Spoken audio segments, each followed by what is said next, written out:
अच्छा भैया स्टार्ट कर दो वीडियो।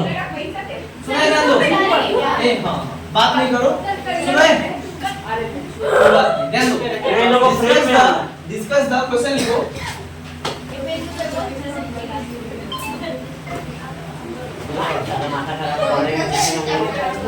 discuss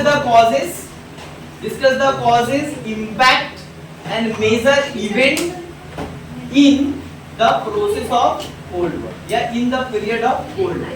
ध्यान दो एक बार पूरा सारा चीज हम पढ़ा दे रहे पूरा टोटल केवल कोल्ड वॉर नहीं पढ़ाएंगे इसमें पूरा 1945 से लेके एक एक चीज 1990 तक पढ़ाएंगे 1945 टू 1990 45 साल का इतिहास सुनो 45 ईयर शीत युद्ध क्या है जो हम लिखवाए भी है ना 8 नंबर का सुनो शीत युद्ध क्या है तथा शीत युद्ध के कारण प्रभाव तथा कुछ महत्वपूर्ण घटना जो पूरे शीत युद्ध के काल में हुआ था उसको बेसिकली हम लोग क्या करेंगे आज डिस्कस करेंगे।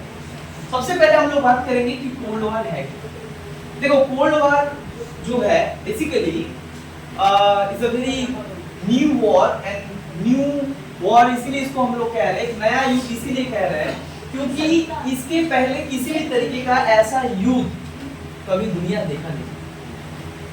The world is unknown to see this kind of war and this is the first time to all the world to see this new paradigm and new narrative of war, new narrative of war। मतलब ये एक नया जो युद्ध है और एक जो नया जो वॉर स्टार्ट होता है ये पहला बार दुनिया में क्या होता है देखने को।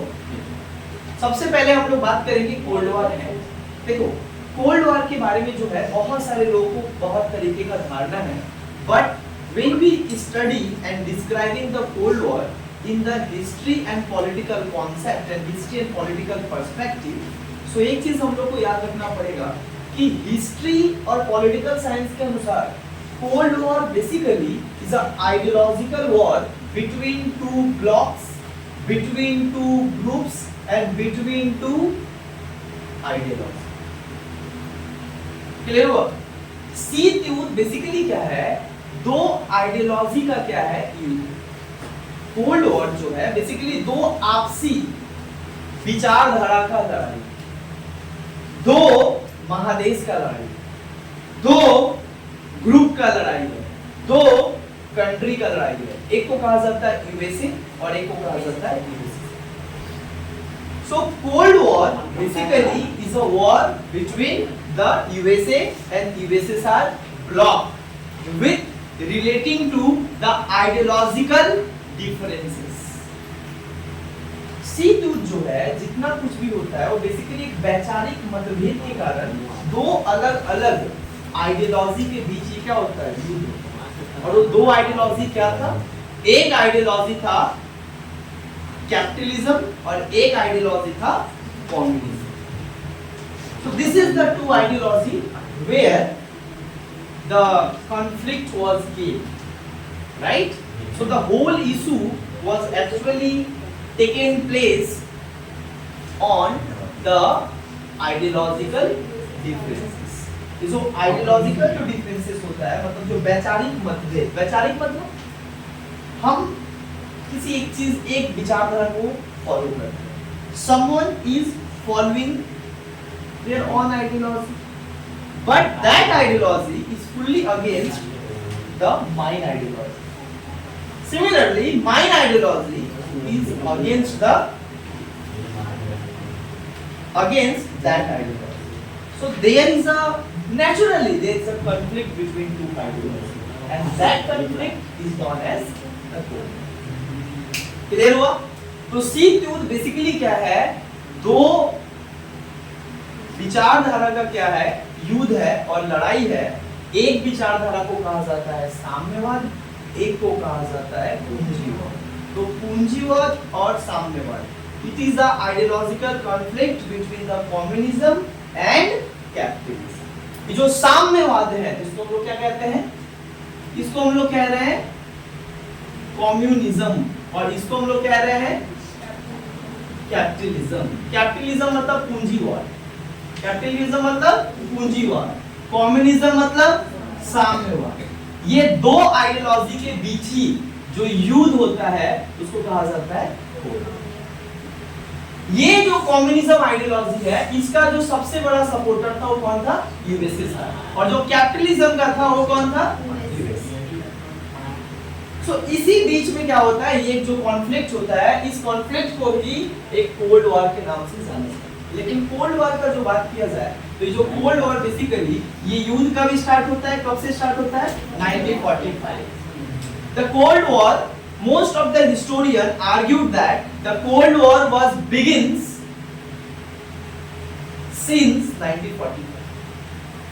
1945 से ही क्या होता है कि दुनिया में एक नया वॉर स्टार्ट होता है और इस वॉर को कहा जाता है शीत युद्ध या ठंडा युद्ध, या इसको कहते हैं cold war.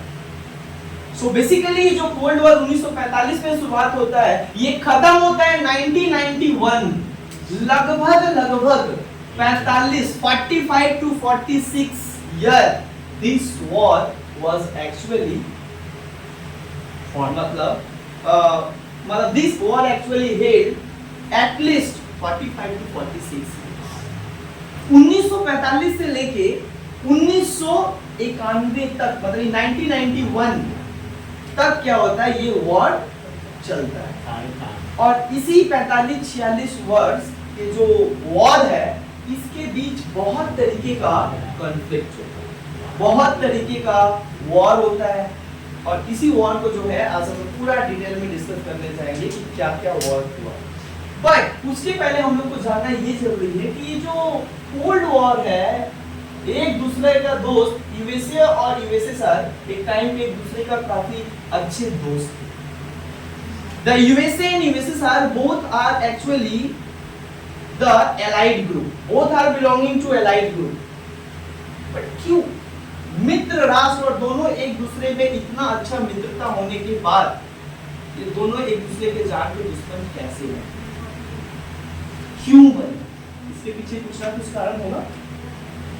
So cold war होने के पीछे जो सबसे महत्वपूर्ण कारण, सबसे the primary reason behind the beginnings of cold war, right?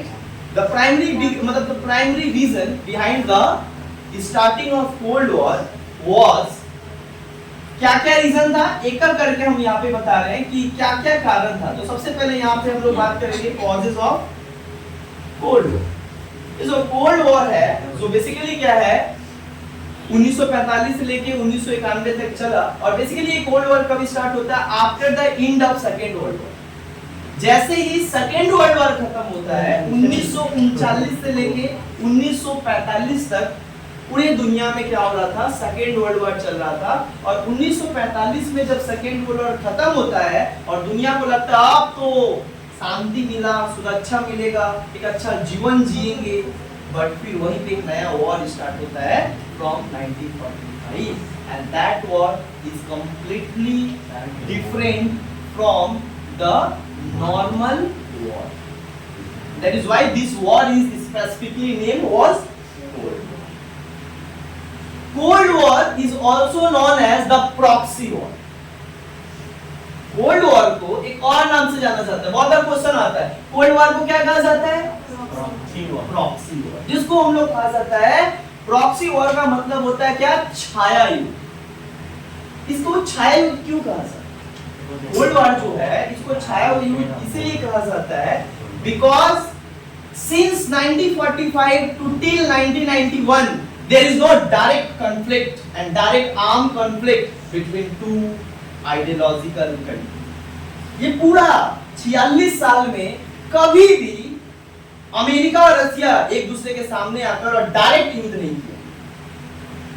हमेशा एक दूसरे को मोहरा बनाकर क्या करते थे, एक दूसरे का आइडियोलॉजी से लड़ाई करते थे, टीवी के जरिए लड़ाई करते थे, मैगजीन के जरिए लड़ाई करते थे। वो अपने देश में इस आइडियोलॉजी के खिलाफ बहुत गंदा बात करते थे। सेम अमेरिका क्या करता था, कम्युनिज्म का अगेंस्ट बात करता था अपने देश में। सिमिलरली रशिया क्या करता था, कैपिटलिज्म का अगेंस्ट बात करता था। So there is what, there is a news war, there is a radio war between two countries. और इसी युद्ध में सारा का सारा उस समय जो देश था वो भी इसमें पिसा रहा। वो भी पिसारा। हुआ कैसे? इस वर्ल्ड वॉर को कहा जाता है बायोपोलर वॉर। इसको कहा जाता है बायोपोलर वॉर। इसको कहा जाता है after the end of second world war. जैसे ही द्वितीय विश्व युद्ध खत्म होता है 1945 में, जैसे ही जर्मनी, इटली और जापान को खत्म करके दुनिया में सेकेंड वर्ल्ड वॉर खत्म होता है, तो उसी समय क्या होता है कि सुन दो, सारा जो दुनिया है, जो पूरा वर्ल्ड है, सुनो, the whole world was divided into two blocks. पूरा दुनिया जो है दो अलग अलग क्या होता है ब्लॉक, दो पोल में बढ़ जाता है। ये पूरा अगर देखा जाए, ये पूरा वर्ल्ड उस समय क्या होता है, पूरा वर्ल्ड जो है दो भागों में बढ़ जाता है। एक हो जाता है यूएसए, एक हो जाता है यूएसएसआर। जो यूएसए के आसपास के देश थे वो यूएसए में मिल गए, जो यूएसएसआर के आसपास देश थे वो यूएसएसआर में शामिल हो गए। इस तरीके से जो इंटरनेशनल सिस्टम और जो इंटरनेशनल सिनेरियो है वो किस में बदल गया?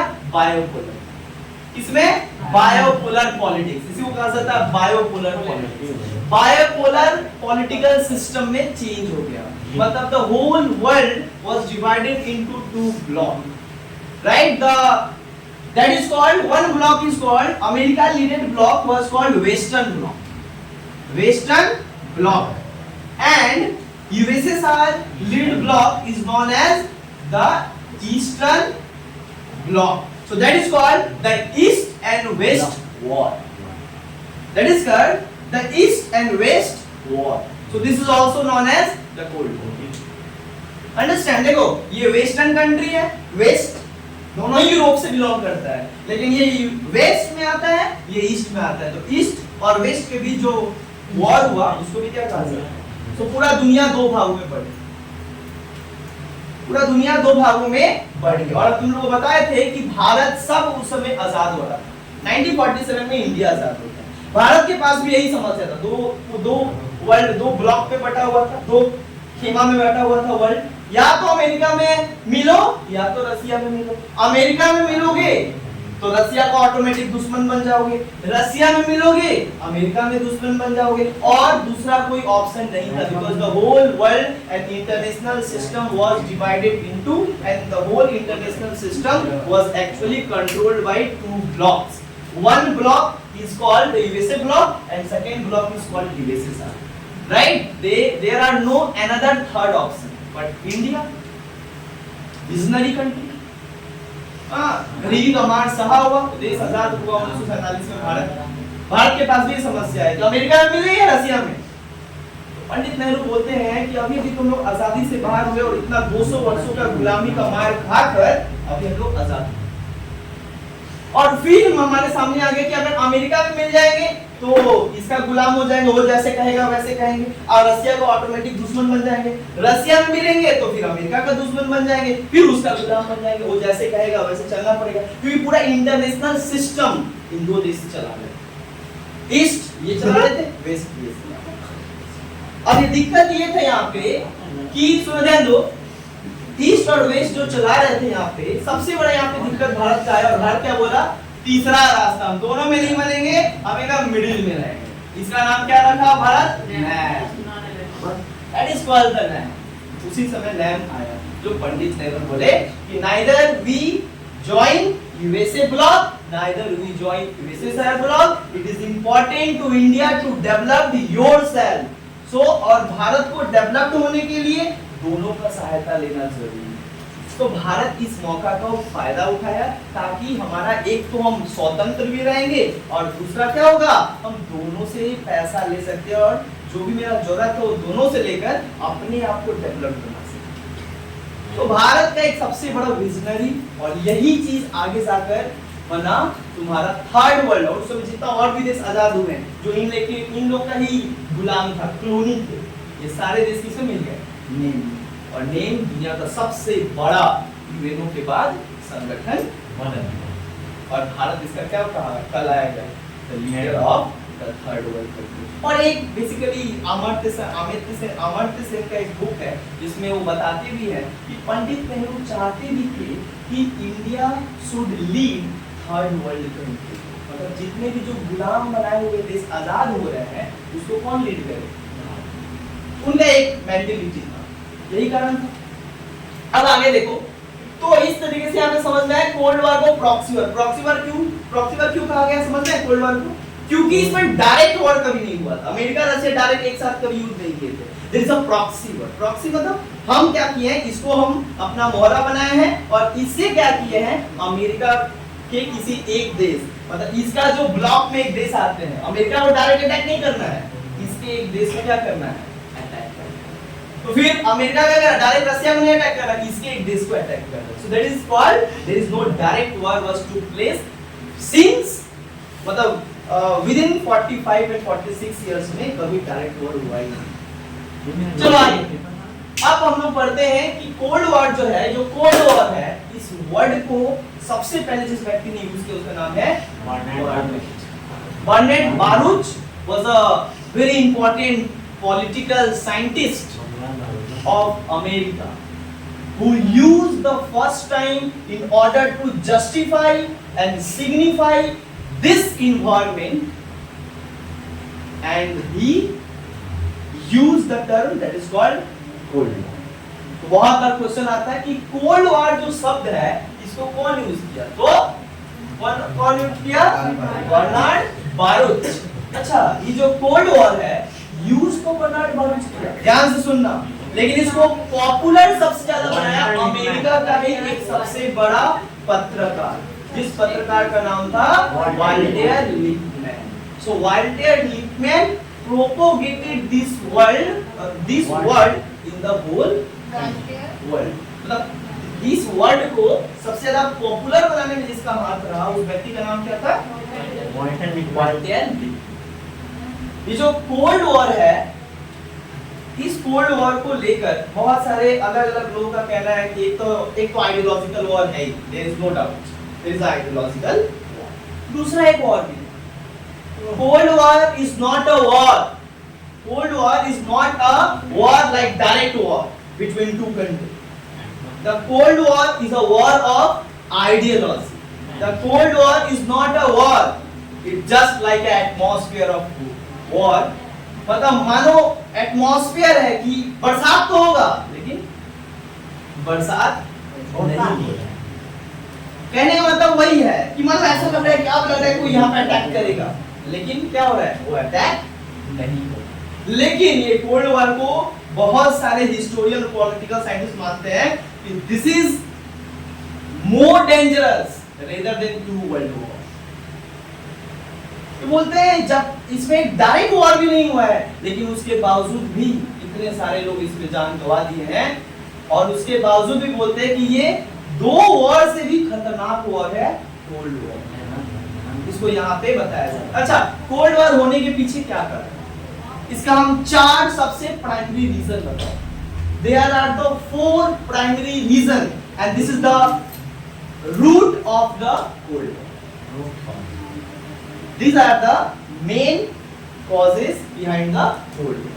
क्या क्या कारण है? सबसे पहला कारण है बोल्शेविक रेवोल्यूशन।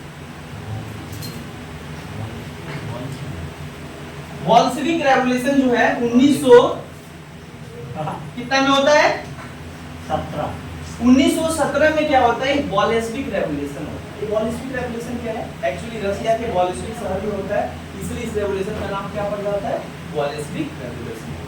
ये रेवोल्यूशन किस लिए चलाया गया था, ये रेवोल्यूशन चलाया गया था against the capitalist system of Russia, against the jar system of Russia. Russia में क्या होता था कि उस समय पूंजीपति सरकार होता है, पूंजीपति सरकार होता था, और वो पूंजीपति सरकार जो है किसानों, महिलाओं और मजदूरों के ऊपर काफी ज्यादा से ज्यादा टैक्स लगाकर राजतंत्र मोनार्की सिस्टम के तहत देश को चला रहा था। किसी जनता का बात को नहीं सुनता, जनता में गरीबी, भुखमरी, बहुत तरीके का टैक्स ज्यादा था, जिसके कारण वहां पे इस व्यवस्था को खत्म करने के लिए वहां पे एक रेवोल्यूशन स्टार्ट किया, और उस रेवोल्यूशन को कहा गया बोल्शेविक रेवोल्यूशन। और इस रेवोल्यूशन को लीड कौन किया, लेनिन, V.I. लेनिन जो है was the leader of this revolution। और ये सारे किसानों और महिलाओं को लेकर क्या करते हैं कि एक संगठन तैयार करते हैं और संगठन तैयार करके वहां के जो प्रेजेंट जार सिस्टम था उसको फेंक देते हैं उखाड़ के और एक नया सिस्टम स्टार्ट होता है, socialist Republic system established in USSR. और ये जब इस्टेब्लिश होता है तो अमेरिका ब्रिटेन फ्रांस उस जार सिस्टम को इनडायरेक्टली क्या कर रहे थे, सपोर्ट कर रहे थे। जो बात किसको खराब लगता है, रसिया के लीडर को और वहां के लोगों को खराब लगता है कि हम लोग अपना स्वतंत्रता के लिए आंदोलन चला रहे हैं और जिसके खिलाफ चला रहे हैं अमेरिका उसको क्या कर रहा है, साथ दे। सो रसिया के माइंड में क्या आता है, सस्पिशियस, मतलब द रसिया बेसिकली मतलब रसिया काफी ज्यादा क्या होता है कि उसको ऐसा लगता है कि अमेरिका हमारे खिलाफ षड्यंत्र रच रहा है और वो नहीं चाहता है कि सोशलिस्ट सिस्टम एस्टैब्लिश। समाजवादी प्रजातंत्र की स्थापना नहीं, मतलब रिपब्लिक सिस्टम की गणतंत्र की स्थापना नहीं होना देना चाहता है, क्योंकि उस समय अमेरिका रसिया दोनों दोस्त थे। पर फिर भी दोस्त होकर भी ये क्या कर रहा है, हमारे दुश्मन को क्या कर रहा है, सहयोग कर रहा है। ये बात किसको खराब लगता है, रसिया को। यही कारण है कि यहाँ से जो बीच है, the seeds of the Cold War is actually sowing from the this war. ये युद्ध ही क्या करता है, शीत युद्ध का बीज को क्या करता है, फर्स्ट टाइम। इसके पहले रसिया और अमेरिका के बीच बड़ा अच्छा कॉर्डियल रिलेशन था, लेकिन इसके बाद क्या हुआ, काफी बिगड़ गया। सुनो, पहला कारण, दूसरा कारण क्या होता है, invention of Germany on Russia. Invention of Germany on Russia. दूसरा सबसे बड़ा कारण क्या होता है कि 1941 में, तुम लोगों को पता है 1941 में क्या होता है कि जर्मनी अटैक ऑन रसिया। तुम लोगों को पता है जर्मनी जो है रसिया के बगल का एक देश है और जो वेस्टर्न यूरोप में आता है, समझ आ रहा है, ईस्टर्न और वेस्टर्न यूरोप के एकदम बॉर्डर में आता है। वो देश क्या करता है, और जर्मनी को उस समय लीड कर रहा था Hitler. So the intention of Hitler to attack over the Russia is fall and lead the Cold War. यहाँ पे क्या होता है बता रहे हैं कि जो invention of Germany and Russia, Germany का उस समय शासक था हिटलर, और हिटलर 1939 में क्या करता है, पोलैंड पे अटैक करता है। और पोलैंड पे अटैक करने के बाद 1941 में किसके ऊपर अटैक करता है, जब सबको जीत जाता है तो हिटलर किसको अटैक करता है, बट इस रसिया को पर जब अटैक करता है हिटलर, तो उस समय अमेरिका 1939 में, इस समय क्या चल रहा था वर्ल्ड में, वर्ल्ड वार 2 चल रहा था। किसके भी चल रहा था, एक्सिस पावर और एलाइड पावर। अच्छा अब सुनो, ध्यान दो, यहाँ पे समझ में आएगा। एलाइड पावर, एक्सिस पावर मतलब ध्रुवीय राष्ट्र। इसमें कौन कौन था, Italy, Japan, Germany.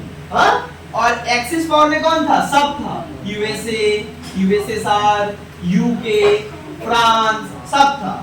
USA, USSR, UK, France, सब था। तो ये सारे तो दोस्त थे, देखो यूएसए और यूएसएसआर दोनों दोस्त 1945 तक दोस्त थे। बट इसमें क्या हुआ था, इन्वेंशन, जैसे ही जर्मनी क्या करता है, पोलैंड को, मतलब हिटलर पोलैंड को जीत लेता, सबको जीत जाता है, तो हिटलर बोलता है हम सबको तो जीते गए हैं, रसिया भी इसको जीत लेंगे, सुपर पावर। दूसरी दुनिया का सबसे बड़ा देश आज भी कौन है, रसिया है, टेरिटरी के मद्देनजर, राइट। तो हिटलर को लगता है कि सबको तो जीत ही गए हैं, ये इसको भी जीत लेंगे, क्या हो जाएगा, सुपर पावर। तो हिटलर क्या करता है, जब वो अटैक करता है और इतना बड़ा रसिया है कि आधा दूरी जाता है, तब तक रसिया के सारे सैनिक मिलकर क्या करते हैं, उसको मार देते। लेकिन इस अटैक का, मतलब हिटलर का अटैक जो रसिया में किया था, इतना घातक अटैक किया था जिसमें रसिया के बहुत सारे सैनिक और आर्म सिविलियन और इंफ्रास्ट्रक्चर का काफी लॉस हुआ था। और इसी युद्ध के जरिए रसिया क्या करता है, अमेरिका और ब्रिटेन फ्रांस को बोलता है भाई आ हेल्प कर, क्योंकि दोनों तो मित्र थे, इन लोगों का था काम कि जो हमारा एक देश पर अटैक करेगा सब मिलकर क्या करेंगे, हम उस देश के ऊपर अटैक करेंगे। तो ये जब रसिया बुलाया इसको, तो अमेरिका क्या हुआ, अमेरिका यूके फ्रांस कोई रिस्पांस नहीं किया और देखता गया। ये देखता इसलिए गया ना क्योंकि इन लोगों के मन में खोट था कि मारने दे, मेरा क्या था, अच्छा ये मेरा, क्योंकि इन लोग के अंदर क्या है एक और यही चीज इसको खटक गया। रसिया इसके युद्ध में क्या होता है, जर्मनी को मार देता है नो डाउट, लेकिन रसिया का बहुत नुकसान हो जाता है और इसमें ही समझ जाता है रसिया कि अमेरिका मेरा दोस्त। This is the another causes behind the cold war. जो कोल्ड वॉर स्टार्ट हुआ इसके पीछे क्या था, ये एक दूसरा सबसे बड़ा। Now the third most important reason is, ध्यान दो, तीसरा सबसे बड़ा इंपॉर्टेंट रीजन क्या था यहां पे, तीसरा रीजन था attack of atom bomb on Japan. USA attack atom bomb on Japan, USA attack atom bomb on Japan. सुनो, यूएसए क्या करता है, जो अमेरिका है, 7 दिसंबर 1941 ईस्वी को क्या होता है, जापान कहां था, देखो यहाँ है ना, इटली जापान जर्मनी, तो जर्मनी को यहाँ पे कौन मार दिया, कहां पे कौन मार दिया, रसिया, जर्मनी सरेंडर। तुम ही मेरा माँ बाप को अब आप यूज नहीं करेंगे, क्योंकि हिटलर को तो वही मार दिया गया ना, हिटलर सुसाइड कर देता है, जब सारा सैनिक को रसिया मार देता है तो क्या करता है, अपने को सुसाइड कर देता है। तो जर्मनी खत्म, इधर इटली को मार दिया, फ्रांस ब्रिटेन मिलके खत्म, एक को बचा कौन, जापान। ये हेवी मतलब सबको जीत रहा है, सिंगापुर, कंबोडिया, सबको जीतते हुए, बर्मा, घाना, सबको जीतते हुए भारत के ऊपर भी अटैक करने वाला था। बाद में क्या होता है दिखता है, अमेरिका ढेर बोल रहा है, जबकि अमेरिका साइलेंट था। फर्स्ट वर्ल्ड वॉर में भी अमेरिका का कोई उतना ज्यादा एक्टिव नहीं था और नहीं मतलब पार्टिसिपेट ही नहीं किया था, एक्टिव ही नहीं था, गुड ग्रुप में था लेकिन एक्टिव नहीं था। जापान देख रहा है पूरा फर्स्ट वर्ल्ड वॉर में हम लोग को भी क्या ये फंसाया था और अपना क्या कर रहा था, बिजनेस कर रहा था, हमसे भी उससे भी, और सेकेंड वर्ल्ड वॉर में भी क्या कर रहा है, वही काम कर रहा है। बोला उस ग्रुप के जितने लोग हैं सब हमारे दुश्मन हैं, अमेरिका हो चाहे ब्रिटेन हो चाहे रसिया।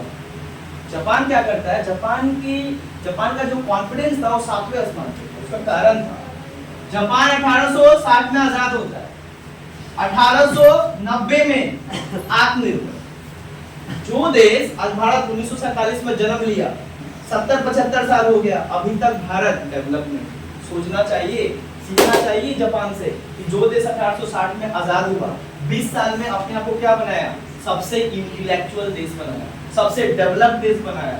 1895 में क्या किया, मारा चाइना को, चाइना के ऊपर उसका कब्जा, एशियन पावर। 1905 10 साल के बाद रसिया को मारा, मतलब रसिया को मारा, वर्ल्ड पावर। बोला अब कौन है, सबको तो जीते नहीं है, कि अमेरिका है, कॉन्फिडेंस देते, अमेरिका मार देती इसको भी। अमेरिका को भी क्या करता है, पर्ल हार्बर हवाई अड्डा है जो अमेरिका का नेवी बेस है, जो एशिया के ऊपर वहां से कंट्रोल करता है। अमेरिका उधर है लेकिन अपना अड्डा कहां बनाया है, एशिया के देखो समुद्र में। बोलता है इधर से तो लोग बार-बार आ जा रहे हैं, एक काम करते हैं, यहाँ पे बहुत सारा सैनिक था अमेरिका का, मारता है बम, B2 बम से सब का सब वहां का बंकर उड़ा देता है, सारा एयरक्राफ्ट, इतना घातक ये अटैक करता है जापान कि अमेरिका का क्या होता है, बहुत भारी नुकसान। अमेरिका बोलता है आज तक हमारा कोई आंख नहीं दिखा है, लेकिन पहला बार इतना खतरनाक मेरे ऊपर हमला हुआ, और अमेरिका बोला हम इसका बदला लेंगे, और यही जवाब यहाँ पर USA attack on atom bomb on Japan, उसी बदला लेने के लिए। बट कब मारा था, 1941 में पर्ल हार्बर अटैक हुआ था, 4 साल वेट किया, सारे साइंटिस्ट को बिठा दिया, बोला कि पहला बार मारा है लेकिन पहला बार ही होना चाहिए। एक क्योंकि जब एक इंसान पहला बार किसी को मार देता है तो सब सोचते हैं अबे हम भी मार देंगे। इस डर को इस डर को कायम रखने के लिए अमेरिका बोलता था, जापान 1944 में सरेंडर करने के लिए तैयार था और अर्जी भी लेकर आया था कि हमसे गलती हो गया, हम मारे, मतलब हम जो मारे वो मेरा गलती है, आप जो करना चाहते हो हम सरेंडर करना चाहते हैं। सब कर दिया, बट फिर भी जानबूझ के अमेरिका क्या करता है, अपना परमाणु बम बनाता है, और जो होता है ना, जैसे हम लोग पटाखा खरीदते हैं तो छोड़ के देखते हैं और बात है कि ना, ये अपना एक्सपेरिमेंट कहाँ पे करता है, जापान के 2 शहर हिरोशिमा नागासाकी, राइट। एक करता है 6 अगस्त, एक करता है 9 अगस्त, दोनों हमेशा के लिए गायब। आज भी वहाँ बच्चे पैदा होते तो लंगा बहरा ये सारा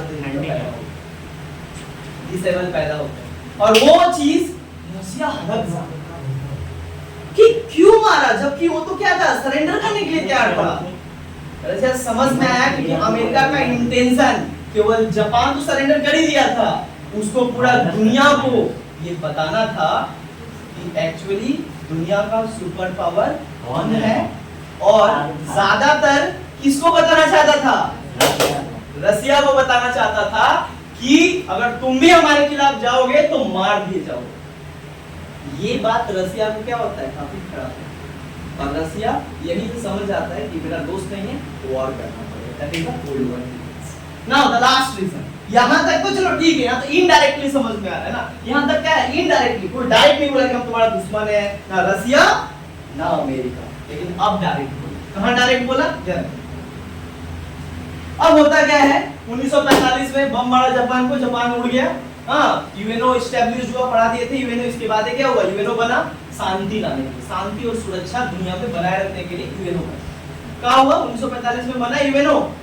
ओकरा बाद एगो होता Fulton speech, 5 March 1946, UK prime minister Churchill, mister Churchill gave a very famous speech in America that is called the Fulton speech. Fulton नामक जगह पे किए, फुलटन यूनिवर्सिटी में किए, इसीलिए इसका नाम क्या पड़ गया, फुलटन स्पीच। तो चर्चिल क्या कहता है, चर्चिल कहता है कि हम, उस समय क्या हो रहा था 1945-46 में, 1945-46 में वोट ये रहा था कि जर्मनी के ऊपर बात चल रहा था कि कौन कैप्चर करेगा। तो रसिया बोला, देख भाई, जर्मनी से हिटलर तो सबसे ज्यादा नुकसान किसका किया, मेरे ऊपर अटैक किया है, तो मेरा बहुत सारा नुकसान हुआ है, तो ओकरा से सबसे ज्यादा कौन लेगा, नुकसान का फायदा कौन उठाएगा, उसको कौन संभाल लेगा, जिसका नुकसान हुआ है। तो अमेरिका बोला नहीं। फुलटन स्पीच में बोलता है, सुनो, ये जो फुलटन स्पीच है बहुत भाषण और बहुत तीखा भाषण। इस भाषण में क्या बोलता है, यूके का प्राइम मिनिस्टर चर्चिल बोलता है, दुनिया में जहां कहीं भी जो देश दूसरे देश के ऊपर अटैक करना चाहता है, राइट, और जानबूझ के ऊपर डायरेक्टली अटैक करना चाहता है, तो वो क्या किया जाएगा, इसका हम लोग क्या करेंगे, विरोध करेंगे। ये था फुलटन स्पीच। इससे क्या होता है, और ज्यादा रसिया को क्या होता है, जो उसका मतलब उसको सस्पेक्ट लग रहा था, वो क्या होता है, सब पूरा किस में बदल गया, और रियलिटी में उसको बदल गया। इतना ही नहीं, इसके बाद क्या होता है, एक और भाषण आता है, ट्रूमैन डॉक्ट्रिन। ये 1947 में होता है, 12 मार्च 1947 में ट्रूमैन डॉक्ट्रिन। ये कहाँ होता है, ये होता है यूएसए में। यूएसए का प्राइम मिनिस्टर था, प्रेसिडेंट था, जिसका नाम था हेनरी एच ट्रूमैन, इसीलिए उसका डॉक्ट्रिन का नाम क्या पड़ गया, ट्रूमैन डॉक्ट्रिन। वो क्या कहा, वहां का राष्ट्रपति बोलता है, दुनिया में जहां कहीं भी शांति को भंग करने का अगर किसी भी तरीके का प्रत्यक्ष या अप्रत्यक्ष अगर हमला कोई करता है, तो वो हमला अमेरिका अपने ऊपर लेकर उसके ऊपर अटैक करने के लिए, और हर तरीके से सक्षम है अमेरिका, चाहे परमाणु बम भी अगर मारना पड़े और उसको देना पड़े, तो अमेरिका देने के लिए क्या है।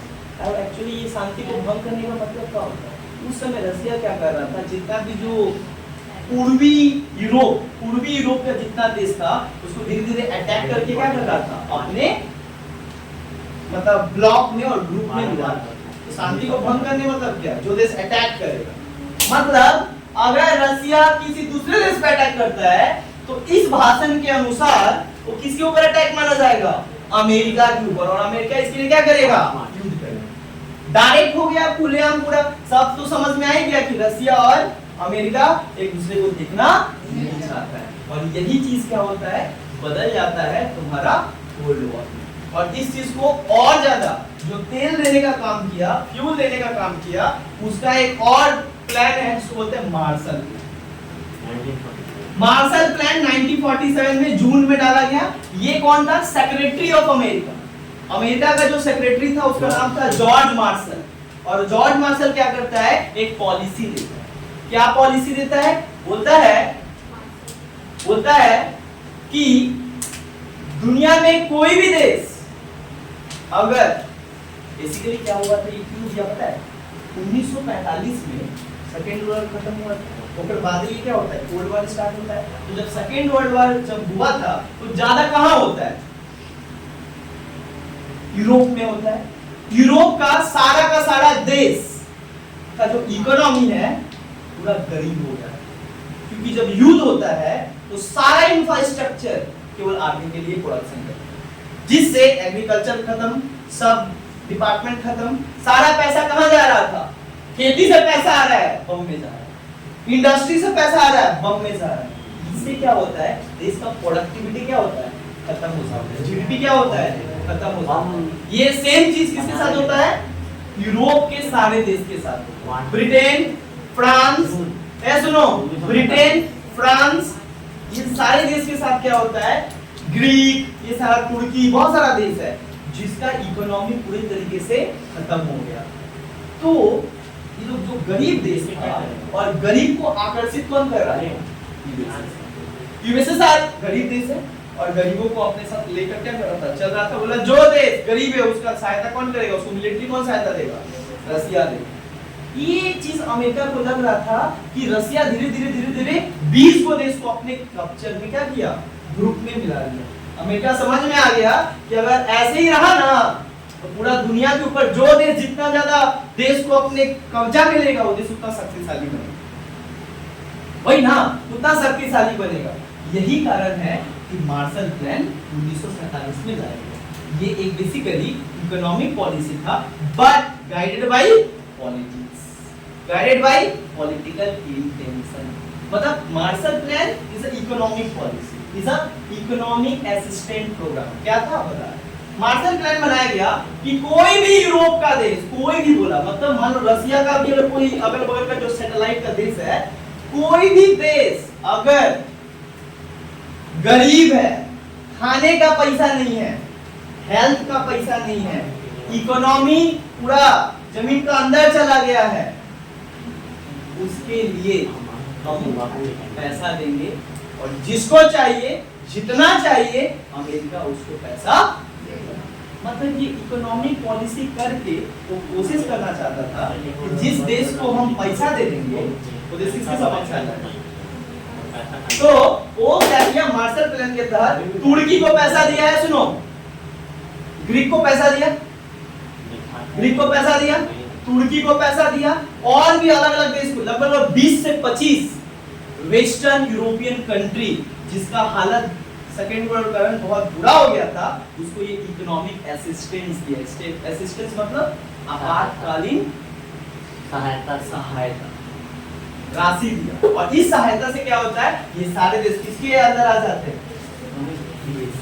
और इस तरीके से पूरा 2 वर्ल्ड वॉर क्या होता है?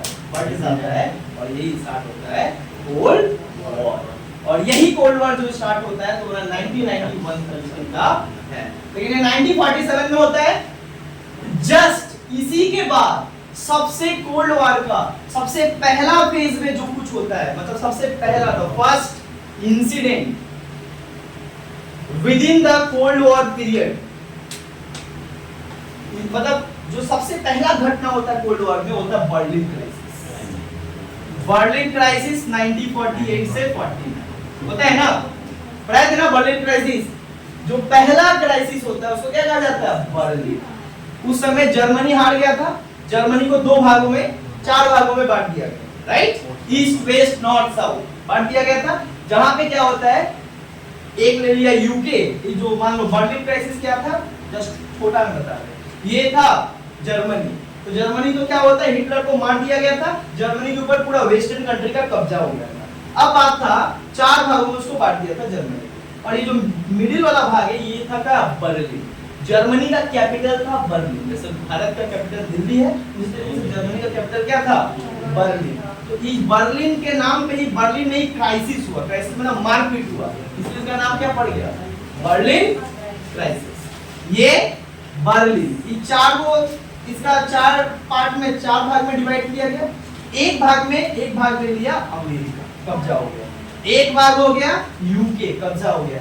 एक भाग हो गया फ्रांस, और एक भाग पे कौन हो गया, यूएसएसआर।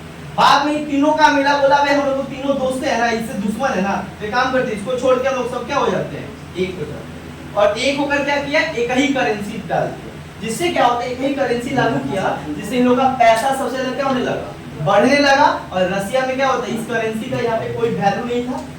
इस करेंसी का जो करेंसी था यहाँ पे, यहाँ के मार्केट को एक्सप्लॉइट करना, यहाँ का करेंसी का जो वैल्यू था वो ज्यादा था, और रसिया का करेंसी जो पुराना करेंसी था उसका वैल्यू कम था। जिसे ये तीनों मिल गए तो इनका शक्ति बढ़ गया। रसिया को लगा कि भाई अगर ऐसा ही चलता रहे तो मेरा जर्मनी से क्या हो जाएगा, हम जो जर्मनी का एक पार्ट लिए है ना, ये भी क्या हो जाएगा, चला जाएगा, छीन जाएगा। रसिया क्या करता है, अपना प्रभुत्व को, मतलब अपना सुप्रीमेसी को जर्मनी में काबू रखने के लिए वो क्या करता है, बोलता है ठीक उड़ो तुम लोग जितना उड़ रहे। रसिया क्या किया कि जो उस समय क्या होता था, जर्मनी में आने जाने का जो जगह था वो यही जगह, ऐसे ही करके इधर जाओ इधर जाओ इधर जाओ, तीनों ब्लॉक में। और इस जगह पे किसका अधिकार था, रसिया का। रसिया क्या किया, यहाँ पे एक तो क्या किया, वॉल खड़ा कर दिया, इसको बोलते हैं बर्लिन वॉल। एक का बना दिया, एक तो दीवार खड़ा कर दिया, और बोला ना तुम रोड से जा सकते हो, ना तुम रेल से जा सकते हो, और ना तुम पानी से जा सकते हो।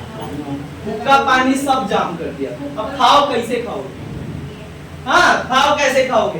तो अमेरिका बोला जा, अमेरिका ब्रिटेन फ्रांस, वहां के लोग क्या करने लगे, उसी अमेरिका ब्रिटेन फ्रांस के खिलाफ क्या करने लगे, लड़ाई करने लगे। जब लोग को रोटी नहीं मिलेगा खाने का ना, तो जो चला रहा है सरकार उसी को सब गाली देने लगे। तो इन लोगों के पास प्रॉब्लम आ गया कि करे तो करे क्या, अब एकरा जगह से ले नहीं जा सकते क्योंकि भाई तो बंद कर दिया है, और रसिया है उससे ज्यादा लाएंगे तो पीट देगा। तो ये क्या करता है, अमेरिका क्या करता है, सुनो, अमेरिका क्या करता है कि 1948 में ये वॉल बनाया गया, और 1948 में ये वॉल बना जो रसिया के द्वारा बनाया गया था। उसके बाद अमेरिका यहाँ के लोगों को फैसिलिटी प्रोवाइड करने के लिए, रोजमर्रा का जो जीवन के लिए चाहिए, जीने के लिए जो चाहिए, क्योंकि सब तो बंद हो गया। यहाँ के लोग तो ऐसी गरीब, तुम तो देते थे उसको अपना अपना यहाँ वहां से लाके, वो भी बंद कर दिया। ये लोग अब क्या किया, रसिया अपना एयरक्राफ्ट से वही तो खुला था, बस एयरक्राफ्ट से 281 दिन 281 डेज रोज 50-50 B2 बम्बर आता था, वहां से खाना नीचे से फेंकता था, और इन लोग क्या करता था, खाता था। और एक साल तक रसिया, इसी को बोलते हुक्का पानी पूरा जाम कर दिया। इसी वॉर को फेमस होकर क्या कहा जाता है, बर्लिन क्राइसिस होता है। बाद में सब यूएनओ अमुक तमुक आ जाता है, अब बोलता है भाई ऐसे चलेगा नहीं, इन लोगों को पीस करना पड़ेगा।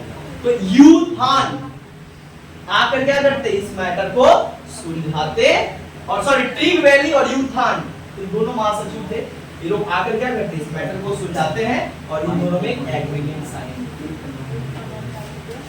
1948 से 1949 में क्या होता है, वॉल रहता ही है, बस उसको बस एक जगह दे देते हैं कि जाओ। लेकिन ये बर्लिन वॉल डायरेक्ट खत्म कब हुआ, 1989। मतलब ये दीवार गिराया ही नहीं गया, कब गिरा, 1989, जब रसिया क्या हुआ, इस वॉर से आउट हो गया। क्लियर, बर्लिन क्राइसिस समझ में आया। ये बर्लिन क्राइसिस के बाद क्या होता है, 1949 में क्या होता है, और ज्यादा ये वॉर क्या करता है, ये तो पहला इवेंट था, इसके बाद और ज्यादा ये अपना जो इंटेंसिटी है वो और ज्यादा पकड़ता है, और ज्यादा भयानक हो जाता है। युद्ध जो है और ज्यादा क्या होता है, भयानक कब हो जाता है, बर्लिन क्राइसिस के बाद। ऐसा क्या होता है बर्लिन क्राइसिस के बाद, ध्यान दो, बर्लिन क्राइसिस के बाद 1949 में ये जो दोनों में जो युद्ध होने वाला था, पीस ट्रीटी हुआ। इस पीस ट्रीटी से एक बात समझ में आता है कि कोई देश, ना अमेरिका और ना रसिया, दोनों पीछे हटने वाले नहीं।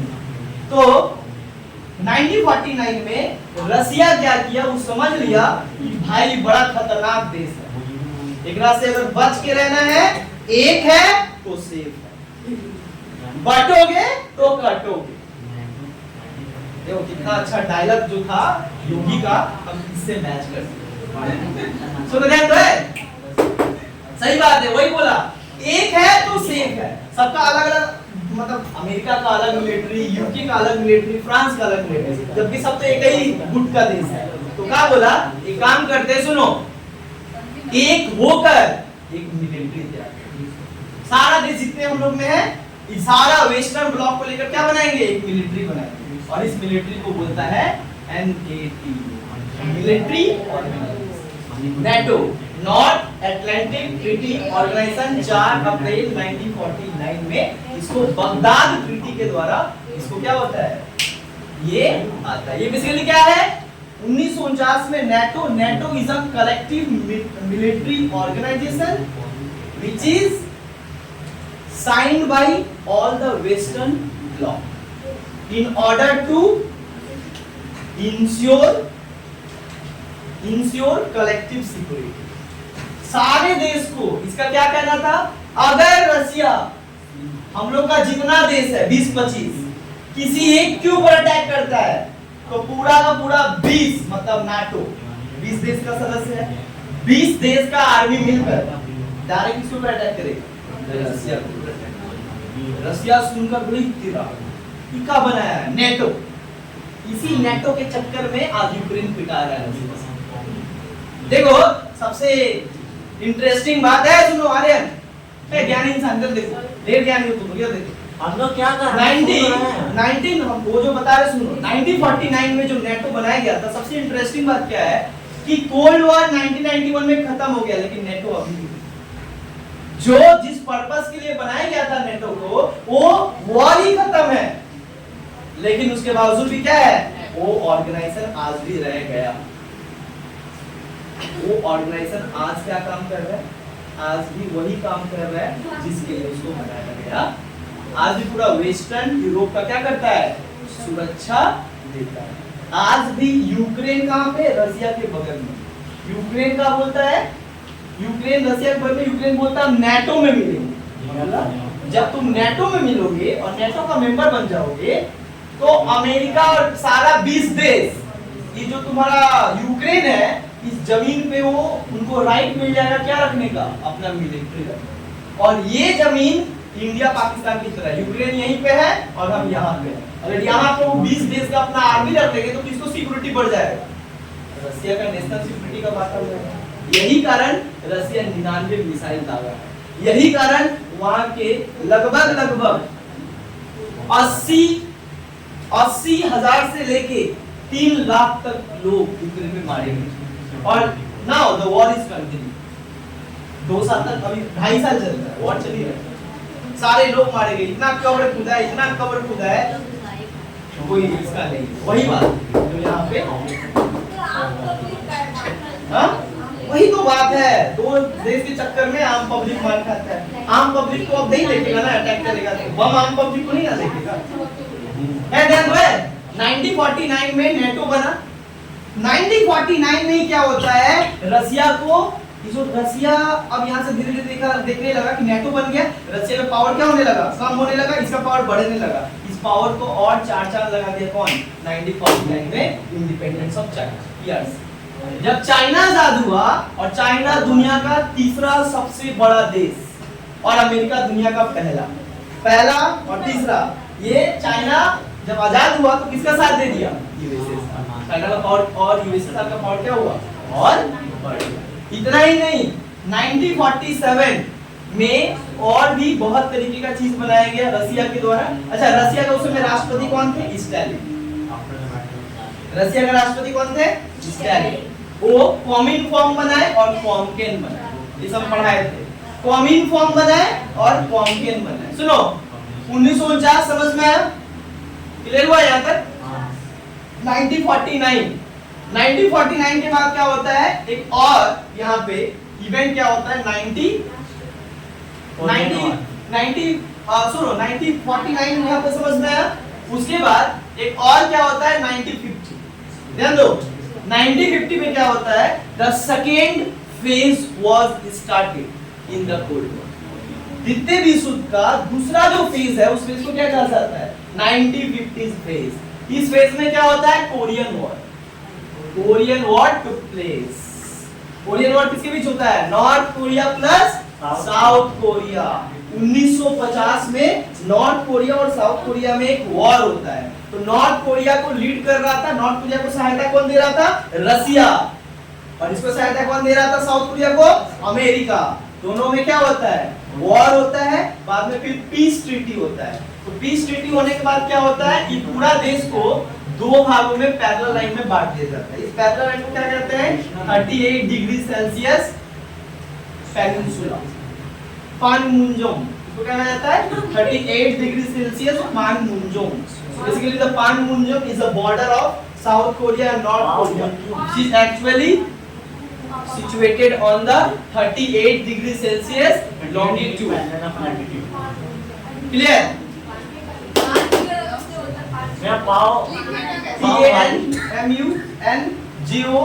Panmunjom. अरे बॉर्डर से इंडिया पाकिस्तान का बॉर्डर रेड क्लिफ लाइन कहते हैं। उसी तरीके से मुश्किल दो देश को बांट दिया। इधर हो गया नॉर्थ कोरिया, इधर हो गया साउथ कोरिया। और जो बांटा गया बॉर्डर को उसको कहा गया 38 डिग्री सेल्सियस लैटिट्यूड पानमुंजोम। इसको बॉर्डर करना। चलो क्लियर? क्लियर? क्या?